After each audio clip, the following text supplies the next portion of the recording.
엄마의 선택을 소개하겠습니다.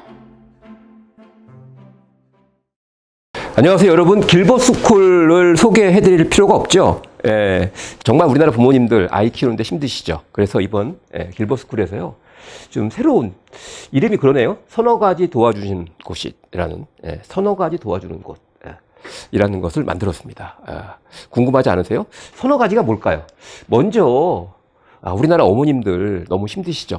제가 부모님들 참 많이 만났습니다. 근데 나중에 꼭 후회하는 분들이 계세요. 근데 그런 분들의 공통점이 있어요. 그건 뭐냐면 평소에 불안하다는 거거든요. 아마 여러분 잘 아시겠지만 사람이 불안하면 생각이 정확할 수가 없습니다. 그 당시에는 정말 맞아 이렇게 판단했지만 나중에 지나고 나면 꼭 후회하게 될 판단을 하는데 우리나라 부모님들 불안하지 않도록 첫 번째 꼭 도와드리고 싶은 것이라고 할 수 있고요. 두 번째, 요즘 아이들 어떻습니까? 마음에 드세요? 보통 예전에는 뭐 IQ다, 뭐 EQ다, SQ다, 또 뭐 회복 탄력성이 중요하다 이런 얘기를 많이 하는데요. 저는 아이들이 좀 자신의 인생을 살아가면서 지금부터 이 자신감을 갖고 살아가는 게 매우 중요하다고 생각합니다. 부모님들, 여러분들, 특히 어머님들 자신감 넘치는 아이 바라시죠. 이런 아이로 클 수 있도록 도와드리고 싶습니다. 자, 그 다음에는요.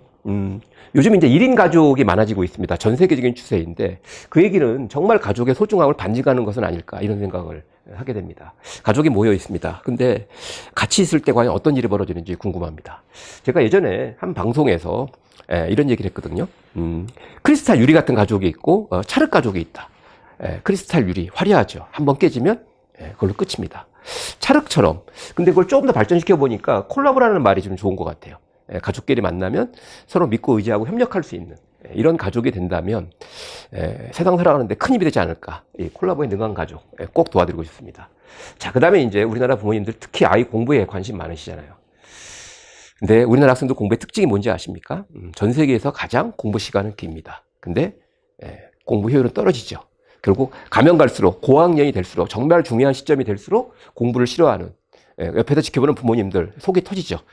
좀 더 효율적이고 또한 공부할 때 만족감을 느낄 수 있는 행복한 공부 꼭 그렇게 아이들이 할 수 있도록 도와드리고 싶습니다.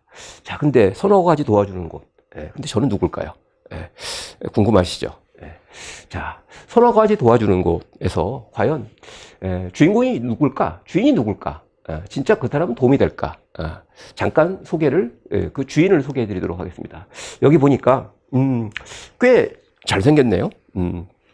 이 사람 고등학교 졸업 앨범에 나온 사진이라고 합니다. 근데요, 아주 독특한 이력을 가지고 있어요. 28이라는 숫자가 308로 바뀝니다. 28은요, 들어보니까 고등학교 진학 후에 첫 번째 수학 시험 성적이 28점, 100점 만점에 28점. 처절한 성적이었죠. 근데 졸업할 때는 아무도 없었다네요, 앞에. 그리고 308, 체감이 좀 안 되는데요. 과거 이제 학력고사 시절 점수입니다. 역시 체감이 안 되죠. 전국 등수 한 100등? 이러면 좀 느껴지시겠습니까? 정말로 극적으로, 뭐 거의 기적적인 성공, 역전의 주인공인데, 자, 이런 이제 개인적인 성공 경험을 갖고 있는 사람이라고 합니다. 근데 여기 보니까요, 이 사람이 이제 그동안 연구했던 학습법, 책, 그 다음에 성공 사례를 분석하기 위해서 우리나라에서 가장 어렵다는 고시 합격생 수기 이런 것들을 수백 명 분석한 노트들이 있고요. 또 한때는 강남구청 인터넷 수능방송에서 학습법 강의를 했는데 그 당시에 전국에 있는 공부 때문에 고민하는 학생들 상담을 또 수천 건이 당했다고 합니다. 나름대로 전문가가 됐겠네요. 과연 이 사람 지금 모습은 어떨까요? 지금 모습은 아니고요. 이 사교육 현장에 있을 때 최근 모습 저하고 비슷하지 않습니까? 네, 바로 접니다. 한때 대치동에서 잘 나갔던 사람입니다.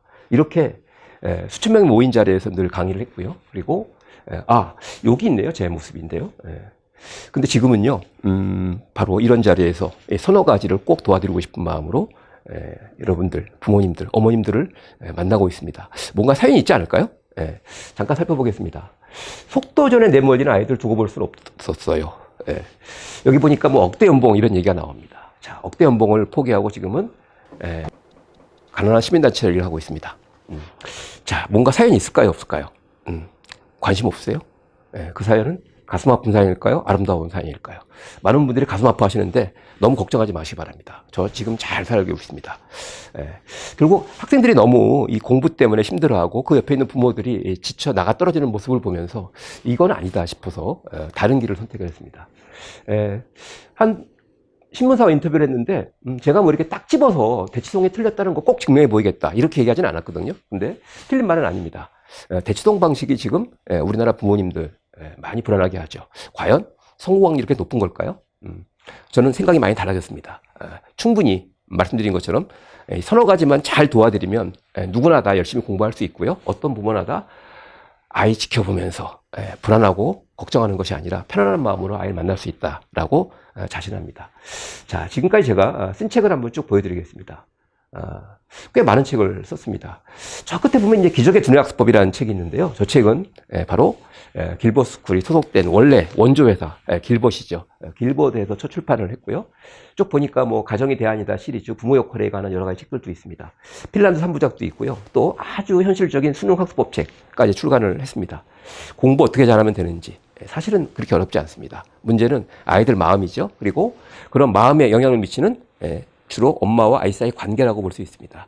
이 문제를 여러분들이 지혜롭게 잘 풀어나간다면 충분히 누구나 훌륭한 부모, 엄마가 될 수 있다고 저는 생각을 합니다. 자, 그러면 이 서너 가지 도와주는 곳에서 이런 질문이 드시죠. 과연 어떻게 도와준다는 거냐. 제 나름대로 오랫동안 공리를 했습니다. 준비했습니다. 일단 먼저 배경 설명을 잠깐 좀 드리고 싶은데요. 이 추억의 장면 아닙니까? 교실인데요. 어떤 분이 그러시더라고요. 언제적 장면이냐 그랬더니 그분은 그러시더라고요. 아, 도시락 먹을 때 장면이다. 아, 근데 제 질문은 그게 아닙니다. 1970년대, 그리고 80년대, 90년대. 자, 이 30년 사이에 우리 교실의 변화 아주 눈에 확 들어오죠. 근데 더 중요한 게 있습니다. 바로 부모 역할의 변화입니다. 특히나 이제 엄마들이 이 30년 사이에 대단히 어려워집니다. 첫 번째, 대가족이 핵가족으로 바뀌죠. 대가족에서의 부모 역할은 역할 분담이 되거든요.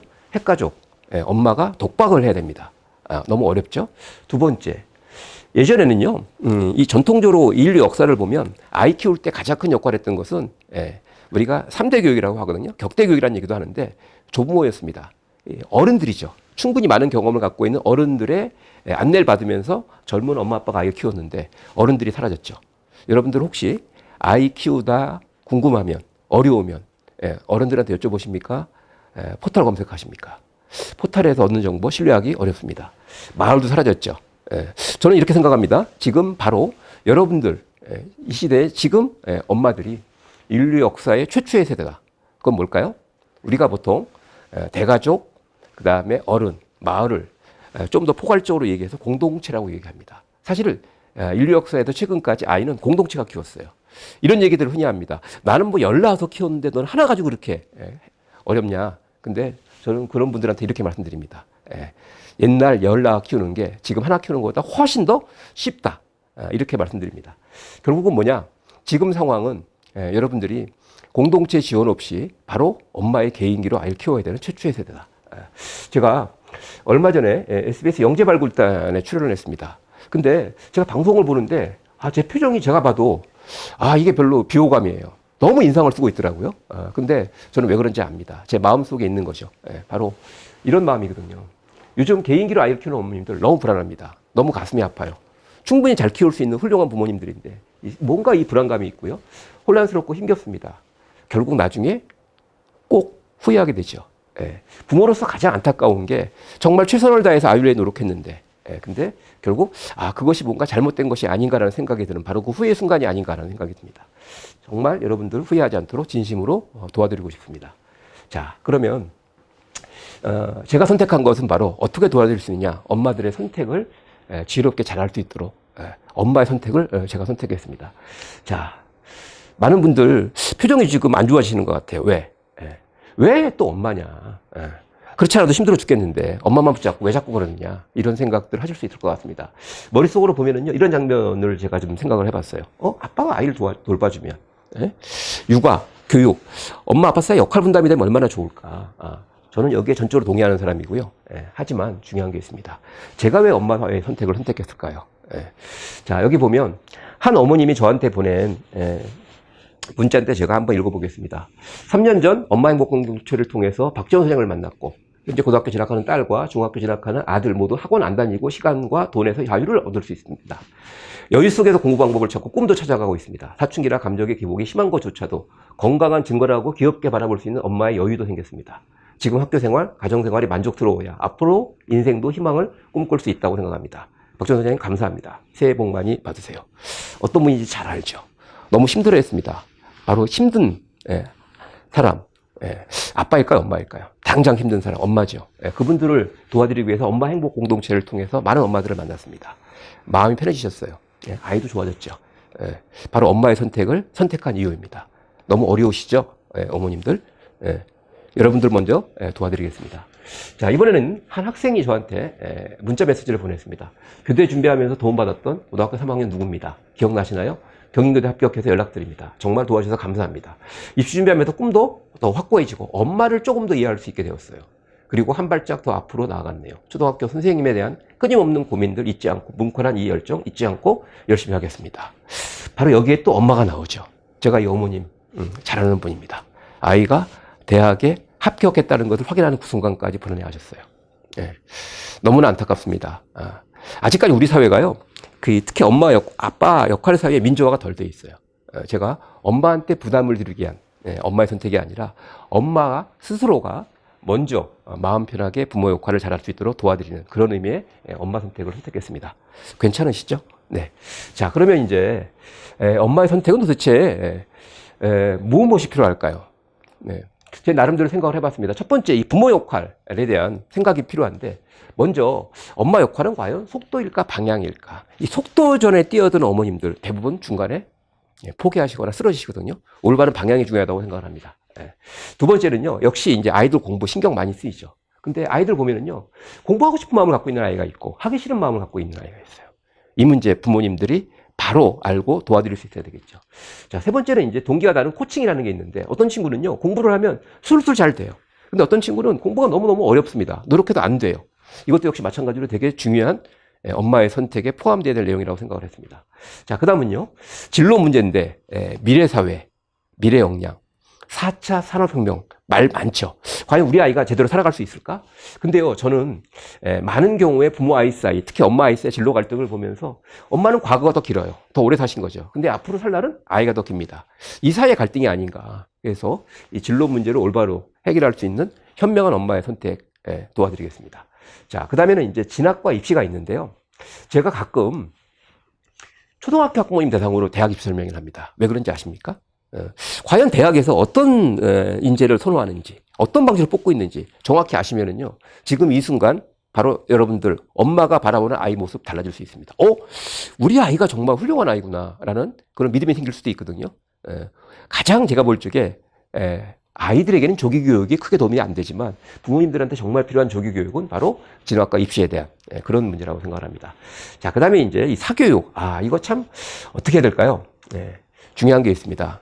사교육 일선에 오랫동안 있었습니다. 흔히 저보고 사교육 전문가라고 얘기하는데요. 저는 부모님들에게 정말 필요한 것이 사교육 감별법을 꼭 알려드리고 싶습니다. 약이 되는 사교육, 독이 되는 사교육. 아이한테 도움이 돼야 되겠죠. 자, 그리고 이제 마지막으로 이제 가족 얘기로 다시 돌아갑니다. 어떤 가족은요, 같이 가족을 구성하고 오래 살죠. 점점 더 강해집니다. 협력이 되죠. 근데 어떤 가족은 갈등이 심해지면서 결국은 나중에는 저는 가족이 아니라 동거인, 어떤 의미인지 아시죠? 같이 살아요. 근데 가족으로서 느껴야 될 그런 끈끈한 뭔가가 전혀 없습니다. 이렇게 살면 정말 어렵겠죠. 자, 이런 이제 7개 영역에서 엄마들 선택이 제가 볼 적에 필요할 수 있습니다. 예전에는요, 이런 거 다 공동체의 전통적인 지혜, 어른들의 안내로 다 해결했거든요. 근데 지금은 안타깝지만, 다시 또 그렇게 우리가 정말 같이 모여 사는 좋은 공동체가 있으면 좋겠는데, 그게 아니라면 어머님들 스스로 지혜로운 선택을 좀 하셔야 됩니다. 자, 각각의 영역별로 제가 학부모님들과 오랫동안 만나면서 정말 고민하고 걱정하셨던 문제를 5문제씩 뽑아봤습니다. 자, 부모 역할 같은 경우는 뭐 부잣집 아이들이 공부를 잘하는 진짜 이유 등등 여러 가지 5문제가 있고요. 또 학습 동기에는 또 문제가 한 5문제를 제가 일단 뽑아봤습니다. 그리고 학습 코칭에서도 여러 가지 문제를 뽑아봤습니다. 자, 앞으로 이제 이렇게 서너 가지 도와주는 곳에서 여러분들을 도와드리고 싶습니다. 여러분들 기적의 공부방에서 지금 저를 만나고 있죠. 기적의 공부방에 이렇게 매주마다 문제가 하나씩 올라갈 겁니다. 자, 여기서 이제 일방적 주입식 교육 많이 받아보셨죠? 효과가 있나요? 먼저 문제를 좀 풀어보실 필요가 있습니다. 적극적으로 고민하고 문제를 풀어보고 나서 5문제가 매주 하나씩 올라갑니다. 그러고 나면 6주차에는 다 같이 모여서 같이 공부하면서 정말 지혜로운 선택이 무엇인지, 어떻게 하는 것이 정말 지혜로운 선택일 수 있는지를 가지고 같이 마무리해 나가는 이런 시간을 꾸준히 계속 가지려고 합니다. 자, 이 정도면 제가 볼 적에요. 여러분들 스스로 전문가가 될 수 있습니다. 제가 가장 싫어하는 말이 전문가거든요. 왜냐? 가장 안타깝게 실패한 부모들, 전문가에 의존하고 스스로 선택을 전문가에게 맡긴 경우입니다. 저는 전문가가 아니라고 생각합니다. 저는 여러분들에게 정말로 든든한 어른이 되고 싶습니다. 믿음직한 어른. 충분히 많은 경험했고요. 또 지금도 노력하고 있습니다. 바로 엄마의 선택, 스스로 지혜롭게 잘할 수 있도록 최선을 다해서 도와드리겠습니다. 믿으십시오.